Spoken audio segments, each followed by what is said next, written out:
Halo, Assalamualaikum warahmatullahi wabarakatuh.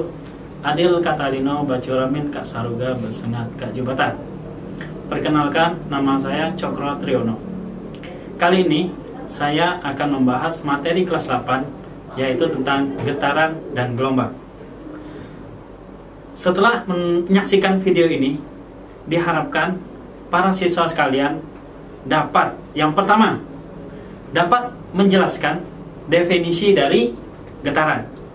Yang kedua, dapat menyebutkan dan menjelaskan komponen-komponen yang terdapat pada getaran. Yang ketiga, dapat menghitung besarnya frekuensi dan periode pada getaran. Yang keempat, dapat menjelaskan pengertian dari gelombang. Dan yang terakhir, yang kelima adalah dapat menyebutkan dan menjelaskan komponen-komponen yang terdapat pada gelombang. Nah, kita masuk materi yaitu tentang getaran. Materi pertama tentang getaran. Apa itu getaran? Ya, ternyata ada yang tahu. Getaran adalah gerak bolak-balik melalui titik kesetimbangannya. Nah, apakah siswa-siswa di rumah pernah bermain ayunan? Ya, saya yakin pasti para siswa sekalian pernah yang namanya bermain ayunan. Apakah bermain ayunan itu termasuk melakukan getaran? Ya, tepat sekali. Sesuai dengan pengertian pertama, tadi getaran adalah gerak bolak-balik yang melalui titik kesetimbangannya. Sedangkan ketika para siswa sekalian bermain ayunan, itu gerakannya bolak-balik dan melalui titik kesetimbangannya. Lalu muncul lagi satu pertanyaan. Apa itu titik kesetimbangan? Untuk mengetahui mana titik itu titik kesetimbangan, mana itu apa itu titik kesetimbangan, marilah perhatikan peragaan berikut ini. Titik setimbang adalah titik di mana bandul ini diam. Itu yang disebut dengan titik setimbang. Nah, ketika bandul ini saya tarik pada simpangan tertentu dengan jarak tertentu dari titik setimbangnya dan saya lepaskan, apa yang terjadi? Ya, tepat sekali. Bandul ini pasti akan bergerak bolak-balik. Nah, apakah dia melalui titik setimbangannya? Ya, betul. Ini titik setimbangannya, saya perlambat di sini melalui titik setimbangannya. Nah, itu yang dikatakan bergetar. Terus ada lagi pertanyaan. Bagaimana dengan orang yang berjalan bolak-balik? Jawabannya, apakah dia melakukan getaran? Apakah dia bergetar? Tentu saja tidak. Karena belum tentu orang yang bolak-balik itu melewati titik kesetimbangannya. Seperti itu. Sudah paham? Ya. Kemudian ada yang namanya satu getaran. Apa sih maksud satu getaran? Satu getaran adalah gerakan yang dilewati oleh seluruh titik. Jadi gerakan yang dilewati oleh seluruh titik kembali lagi ke titik semula. Peragaan ini bisa saya gambarkan sebagai berikut. Satu getaran adalah gerakan dari titik awal dan ke semua titik kembali ke titik awal lagi. Saya ambil contoh. Satu, jika titik awal dari C, satu getaran adalah dari C ke B, ke A, ke B, dan kembali lagi ke titik semula, yaitu di C.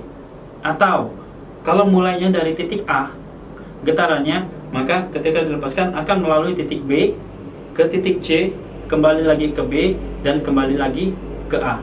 Itu satu getaran. Nah, selain bandul, ada beberapa benda yang dapat melakukan getaran, seperti pegas, senar gitar, dan lain sebagainya. Terus, komponen apa saja yang terdapat pada getaran? Yaitu yang pertama adalah amplitudo. Apa itu amplitudo? Ya, amplitudo adalah simpangan terjauh dari titik kesetimbangannya. Amplitudo, saya ulangi, amplitudo adalah simpangan terjauh dari titik kesetimbangannya. Mana titik setimbangnya? Lihat. Titik setimbangnya adalah bagian B. Jadi simpangan terjauhnya adalah dari titik A ke B, itu adalah amplitudo. Terus kemudian kalau dari titik C ke titik B, apakah termasuk amplitudo? Ya, tepat sekali. Itu juga disebut dengan amplitudo. Karena amplitudo adalah simpangan terjauh dari titik setimbangnya. Kemudian, selain amplitudo, besaran-besaran atau komponen-komponen yang terdapat pada getaran adalah frekuensi. Apa itu frekuensi? Frekuensi adalah banyaknya getaran dalam waktu 1 detik. Biasa disimbolkan dengan F. Nah, secara matematis, frekuensi dirumuskan sebagai berikut, yaitu F sama dengan N per T. N untuk menyatakan banyaknya getaran, dan T menyatakan waktu. Selain frekuensi, komponen berikutnya adalah periode. Apa itu periode? Periode adalah waktu yang dibutuhkan untuk menempuh satu getaran. Ya, secara matematis dirumuskan sebagai berikut. T sama dengan T kecil per F. Sekian. Ada pertanyaan? Ya. Untuk dapat lebih memahami, di sini ada, saya kasih contoh soal seperti yang tertera di sini, yaitu sebuah bandul melakukan 20 getaran selama 5 detik. Berapa frekuensi dan periode getaran tersebut? Jadi untuk menjawabnya, kita perhatikan apa saja yang diketahui.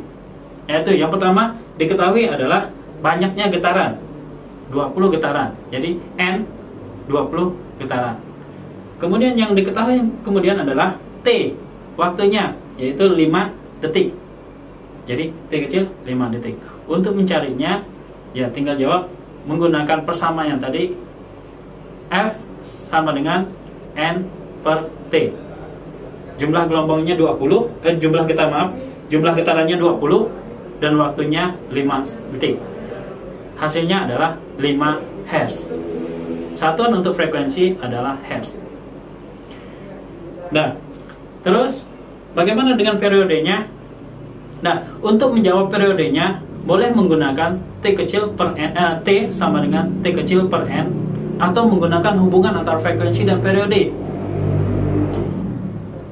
Ya, untuk menghitungnya T sama dengan T kecil per N.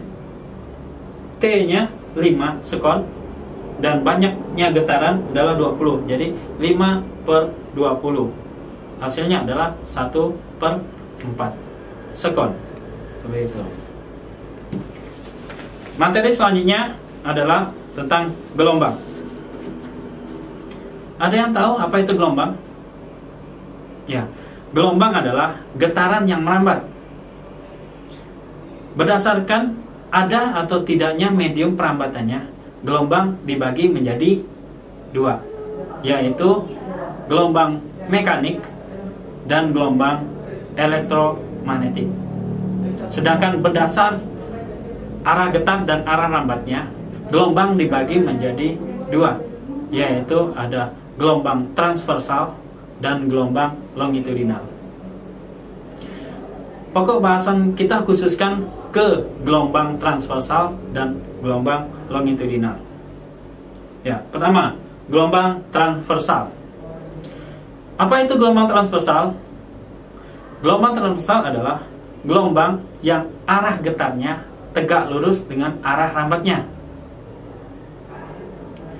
Saya akan tampilkan gambarnya. Bagaimana contoh dari gelombang transversal. Nah, contoh dari gelombang transversal seperti ini. Arah getarnya atas ke bawah, sedangkan arah rambatnya ke sini. Jadi arah getarnya tegak lurus dengan arah rambatnya. Ya. Terus ada lagi yang namanya panjang satu gelombang. Satu gelombang diartikan sebagai lambda. Panjang dari titik A ke titik E itu disebut dengan panjang satu gelombang.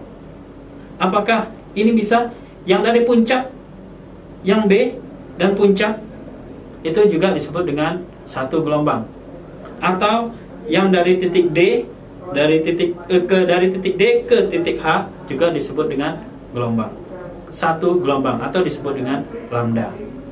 Seperti itu. Terus ada yang namanya gelombang longitudinal. Apa itu gelombang longitudinal? Gelombang longitudinal adalah gelombang yang arah getarnya sejajar dengan arah rambatnya. Gambarnya seperti ini. Pada gelombang longitudinal terdapat rapatan dan renggangan. Nah, satu rapatan dan satu renggangan disebut dengan panjang satu gelombang atau disebut dengan lambda. Ya, jadi sama dengan gelombang transversal, panjang satu gelombang itu diwakili oleh satu bukit dan satu lembah. Sedangkan pada gelombang longitudinal itu diwakili oleh satu rapatan dan satu renggangan. Itu disebut dengan panjang satu gelombang. Seperti itu. Terus komponen-komponen apa saja yang terdapat pada gelombang? Yang pertama adalah frekuensi. Nah, hampir sama dengan getaran, karena gelombang adalah getaran yang merambat. Jadi pasti ada hubungan antara getaran dan gelombang. Makanya komponen-komponen pada gelombang juga sama dengan komponen-komponen pada getaran. Yaitu yang pertama adalah frekuensi. Frekuensi adalah banyaknya gelombang dalam 1 detik. Kalau frekuensi pada getaran tadi masih ingat kan? Yaitu banyaknya getaran dalam 1 detik. Sedangkan frekuensi pada gelombang adalah banyaknya gelombang dalam 1 detik. Ya, dirumuskan seperti berikut. Sama dengan getaran, yaitu F sama dengan N per T. Komponen yang kedua adalah periode. Nah, sama dengan getaran tadi, getaran mempunyai periode, gelombang juga mempunyai periode. Periode gelombang adalah waktu yang dibutuhkan untuk menempuh satu gelombang. Dirumuskan sebagai berikut. T sama dengan T kecil per N. Terus, apa yang membedakan antara getaran dan gelombang? Komponennya. Satu, yang tidak dimiliki oleh getaran, yaitu cepat rambat gelombang. Nah, cepat rambat gelombang atau disimbolkan dengan V,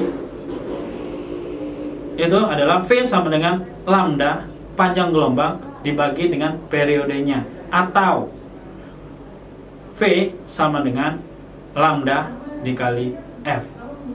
Seperti itu. Sudah paham? Ya, mudah-mudahan semua sudah paham. Terus saya punya tugas untuk di rumah. Sebelum kalian mengerjakan tugas di rumah, saya punya link untuk biar lebih paham mengerjakan soal-soal tentang getaran dan gelombang. Ya, linknya sebagai berikut: bit.ly /getaran/gelombang. Nah, itu ada 10 soal yang melatih kemampuan untuk mengerjakan soal-soal getaran dan gelombang. Kemudian jangan lupa untuk mengerjakan tugas rumah dan dikumpulkan setelah masuk sekolah. Sekian dari saya. Nah, jangan lupa tetap jaga kebersihan, tetap di rumah, tetap semangat, jangan lupa cuci tangan. Assalamualaikum warahmatullahi wabarakatuh. Adil Katalino Bacoramin Kasaroga Bersengat Kak Jubata.